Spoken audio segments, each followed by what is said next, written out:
Yo yo yo, halo semuanya, selamat datang kembali di channel Randy Story. Di sini kita akan melanjutkan kembali perjalanan Black Scat di ujian keempat, yang dimana semua orang harus saling membunuh. Nah, apa saja yang akan terjadi di ujian keempat ini? Tanpa banyak basa-basi lagi, kita langsung aja masuk ke dalam ceritanya. Awal pertempuran dimulai dengan seorang wanita yang ditebas dari belakang oleh seseorang, dan wanita tersebut pun langsung mati. Semua orang berharap wanita itu segera hidup kembali agar mereka tahu apa yang harus mereka lakukan selanjutnya.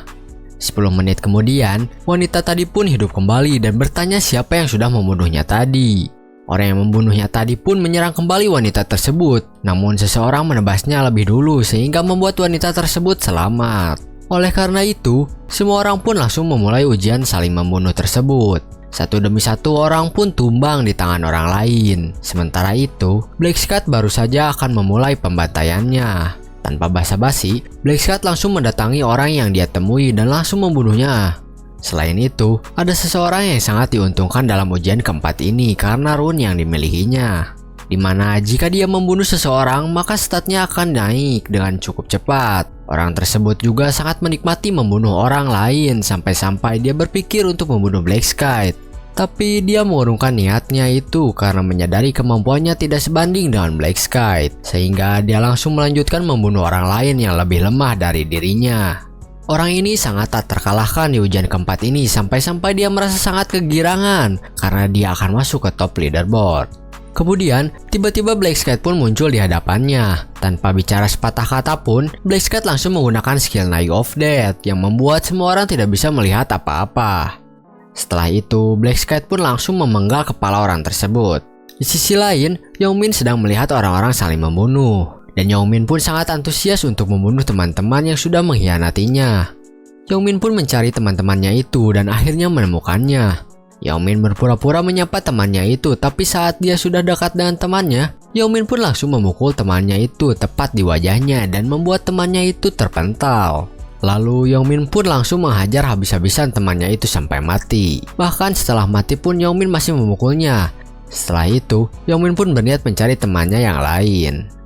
Sementara itu, mental Seoarin merasa sangat terganggu dengan pemandangan yang ada di sekitarnya saat ini. Dan menganggap kalau neraka itu memang ada, maka gambarannya akan sama seperti yang ada di hadapannya saat ini. Kemudian, Seoarin hendak ditikam dari belakang oleh seseorang. Untung saja pengawalnya berhasil membuat Seoarin selamat dari kematian. Setelah itu, Seoarin pun memaksakan dirinya untuk membunuh orang lain. Meskipun cukup sulit bagi Seoarin, tapi dirinya berhasil melakukannya sembari dilindungi oleh pengawalnya itu. Di sisi lain, Black Scat masih melakukan pembantaian. Entah berapa banyak yang sudah dirinya bunuh. Tidak ada yang bisa menghentikan Black Scat melakukan pembantaian ini karena kemampuannya yang terlalu jauh. Sementara itu, Yongmin masih terus membunuh temannya berulang kali karena merasa belum puas. Waktu ujian keempat pun tersisa 1 menit lagi. Dan Black Scat pun bergegas membunuh orang yang belum pernah ia bunuh sebelumnya dengan sekali serangan. Ujian keempat pun berakhir dan sang Dewi pun muncul. Dewi bertanya apakah semua orang menikmati saling membunuh. Di dalam hati Black Scat pun berkata, bagaimana mungkin kami menikmatinya ketika harus membunuh sesama manusia. Kemudian orang-orang yang mati pun dibangkitkan terlebih dahulu. Setelah itu Dewi pun memberitahu siapa yang telah menyelesaikan subquest yang dimana misinya itu adalah membunuh perwakilan wilayah dalam waktu yang ditentukan. Tentu saja yang telah menyelesaikannya itu adalah Black Scat yang membunuh Yongmin di awal. Lalu Dewi juga memberitahu leaderboard di ujian keempat ini. Dan sudah pasti Black Scat jugalah yang ada di posisi pertama di semua zona. Black Scat berada di peringkat 1 dengan membunuh kurang lebih 700 orang dan Black Scat juga pastinya mendapatkan hadiah. Dia mendapatkan sebuah rare armor dan memilih bab peningkatan 50% stat untuk ujian kelima. Untuk orang-orang yang tidak masuk ke peringkat yang telah ditentukan akan dimusnahkan. Kurang lebih ada setengah dari semua orang yang ada di sana yang dimusnahkan. Ujian keempat pun sudah selesai dijalankan dan semua orang kembali ke tubuhnya di dunia nyata. Setelah kembali, pengawal Seoarin ini langsung mencari Presiden Ma di kamarnya karena khawatir. Dia juga melaporkan seperti apa Black Scat di ujian keempat tadi dan tidak menyangka dia bisa membunuh orang sebanyak itu. Semua orang tidak tahu kalau ujian keempat itu harus membunuh orang yang berbeda sehingga Black Scat sangat diuntungkan karena hanya dirinya lah yang tahu. Presiden Ma semakin tertarik dengan Black Sky karena kemampuannya dan berniat menanyakannya kepada Ryumin yang dimana dirinya itu adalah Black Sky yang sebenarnya. Karena ucapan Ryumin sebelumnya benar, maka Presiden Ma dan pengawal Xiaorin pun mulai mempercayainya dan berniat memanfaatkannya untuk kepentingan pribadi. Padahal tidak akan semudah itu untuk mempermainkan Ryumin. Sementara itu, Ryumin mengajak Julie untuk makan siang bersama. Julie sangat berterima kasih kepada Ryumin karena dia sudah memberitahukan akan seperti apa ujian keempat sebelumnya. Tanpa Ryumin beritahu pun, Julie akan selamat di ujian keempat berkat rune yang dimilikinya, apalagi dia juga cerdas. Mereka pun sampai di suatu restoran dan mulai menikmati makanannya. Tapi Julie merasa apakah dirinya yang seorang pembunuh itu layak untuk melakukan hal seperti itu? Ryumin yang tahu kalau Julie merasa bersalah atas kejadian di ujian keempat pun mulai menghiburnya dengan berkata kalau dirinya tidak boleh merasa terbebani dan menyalahkan diri sendiri karena mereka harus terus bertahan hidup demi keluarga yang sedang menunggu mereka bangun. Mendengar Ryumin berkata seperti itu, Julie pun menjadi tegar kembali dan mulai menikmati makanan yang sudah ada di depan mereka. Setelah mereka selesai makan, Ryumin memberitahu Julie kalau ujian kelima akan menjadi ujian yang paling sulit karena akan terjadi penyatuan wilayah. Mendengar hal tersebut membuat Julie langsung bertanya apakah itu berarti mereka akan bertemu. Di sini Ryumin berbohong kepada Julie kalau mereka tidak akan bertemu di ujian kelima karena Ryumin masih ingin merahasiakan kalau dirinya itu adalah Black Sky. Tapi Ryumin memberitahu Julie kalau dirinya harus minta bantuan Black Sky di ujian kelima nanti. Julie pun merasa ragu karena takut kalau Black Sky tidak akan mau bekerja sama dengannya. Ryumin pun meyakinkan Julie untuk melakukan yang dia suruh karena Black Sky itu sebenarnya sudah ada di depan matanya. Julie pun berterima kasih kembali kepada Ryumin karena sudah memberitahu informasi ujian kelima nanti. Julie juga memberikan buff kepada Ryumin. Mereka berdua pun pulang. Setelah sampai di rumah, Ryumin langsung melakukan gacha karena sedang mempunyai buff dari Julie. Ryumin pun sangat beruntung dalam gacanya, yaitu mendapatkan jumlah maksimal dari item yang bisa dia dapatkan. Kemudian Ryumin pun mulai meningkatkan item-item yang dia miliki. Setelah itu, keesokan harinya Ryumin diundang oleh Presiden Ma untuk makan bersama sebagai acara merayakan keberhasilan mereka di ujian keempat. Dia juga disuruh untuk membawa keluarganya datang. Adik Ryumin pun merasa gugup karena akan datang ke sebuah jamuan dan mereka akan dijemput oleh pengawal Arin. Beberapa menit kemudian, pengawal pun datang dan langsung meminta maaf atas perlakuan dirinya sebelumnya. Lalu mereka pun pergi ke tempat jamuan. Sesampainya di tempat jamuan, mereka langsung disambut oleh Presiden Ma. Adik Ryumin sangat gugup ketika berkenalan dengan Presiden Ma. Kemudian mereka pun memasuki ruangan makan. Adiknya Ryumin sangat terkagum-kagum dengan makanan yang ada di sana. Ternyata selain mereka, Xiaorin juga diundang ke acara jamuan tersebut. Adik Ryumin langsung shock melihat Xiaorin yang ada di jamuan tersebut tepat di hadapannya.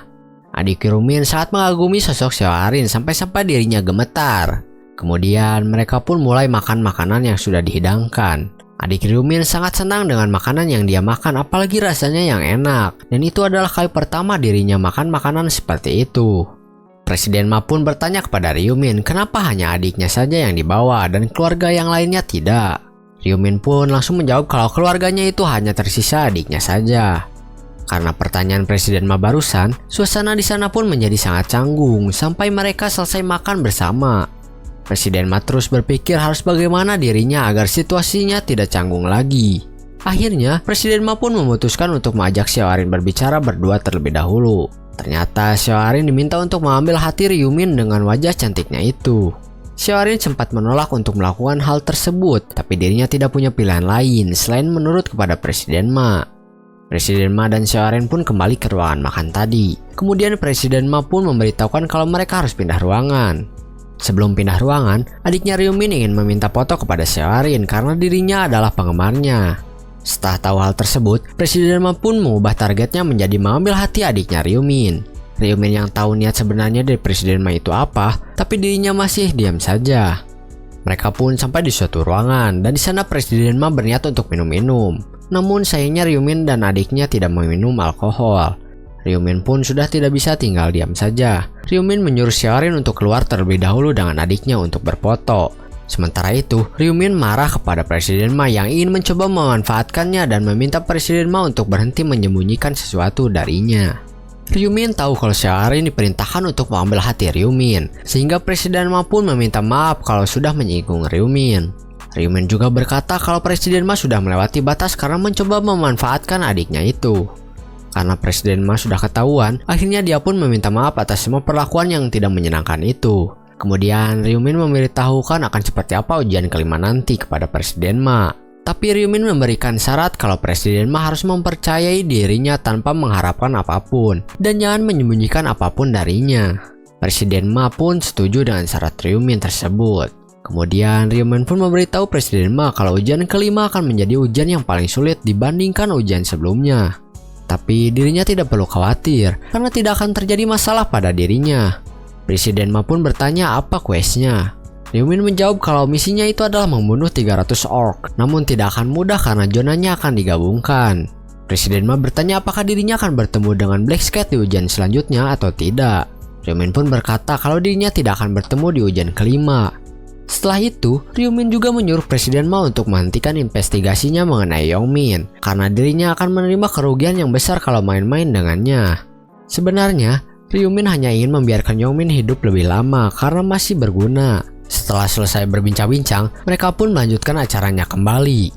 Setelah acara selesai, kita dipindahkan ke suatu tempat di mana kondisi cuaca sedang hujan dan terlihat ada seseorang yang sedang berlari dengan tangan kanannya yang terpotong. Ternyata itu adalah ulah seseorang. Kemudian orang tersebut pun kaget karena sudah ketahuan kabur ke sana. Lalu kakinya pun ditebas sehingga dia pun langsung terkapar di tanah. Ternyata yang melakukan itu semua adalah Presiden Ma. Presiden Ma melakukan itu semua untuk mengisi ulang kekuatannya yang bernama Dark Mana. Setelah selesai, Presiden Ma menyuruh pengawal Arin untuk membereskan sisanya. 2 minggu setelah acara jamuan Presiden Ma, saatnya Ryumin bergerak setelah istirahat. Dia pun berniat mendapatkan rune yang bernama Rune of Incarnation, yang dimana itu adalah salah satu dari 5 rune yang bisa dia dapatkan di dunia nyata.